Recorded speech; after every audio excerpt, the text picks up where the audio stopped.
सुप्रभात।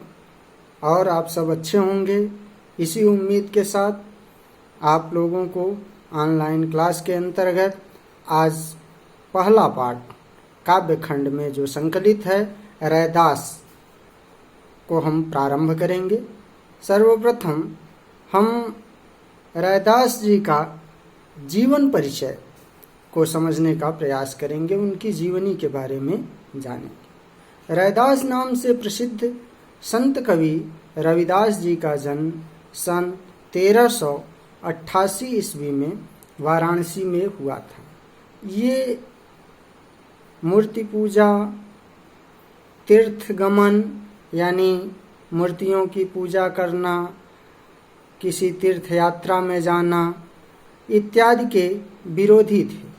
इनका मानना था कि जो मन चंगा तो कठौती में गंगा, अर्थात यदि हमारा मन साफ है, स्वच्छ है, उसमें किसी भी प्रकार का छल कपट नहीं है, तो हमें किसी भी मूर्ति की पूजा करने, किसी भी ईश्वर अल्लाह जीसस की पूजा करने की कोई आवश्यकता नहीं है। हमें केवल अपना कर्म पूरी ईमानदारी के साथ करना चाहिए।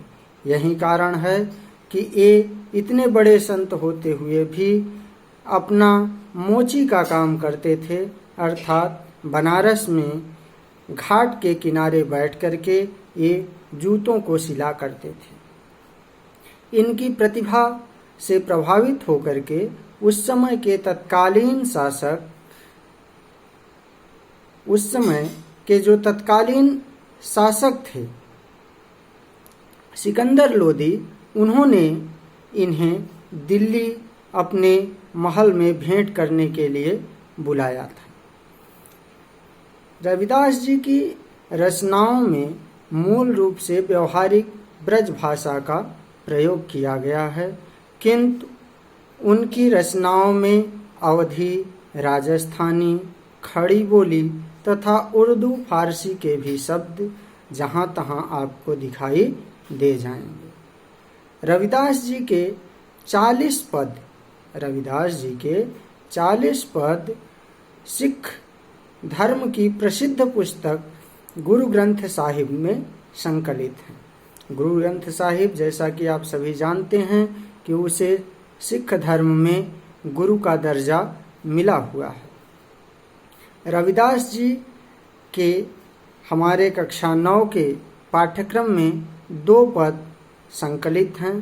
पहला जो पद है वह है प्रभु जी तुम चंदन हम पानी, अर्थात इस पद के माध्यम से वे एक भक्त और भगवान के बीच तुलना करते हैं, और तुलना बड़े सुंदर ढंग से करते हैं कि आप चंदन हैं और मैं पानी हूँ, क्योंकि जब तक दोनों का मेल नहीं होगा तब तक वह मस्तक पर लगाने लायक नहीं हो सकता। और दूसरा पद जो है वो है कि उसमें इस बात को बताया गया है कि किस प्रकार से भगवान अपने भक्तों पर करुणा करते हैं, अपने भक्तों पर दया करते हैं।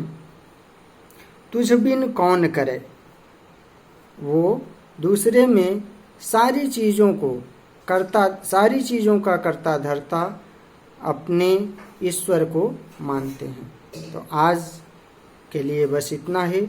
अगले दिन हम लोग उनके पदों को पढ़ेंगे।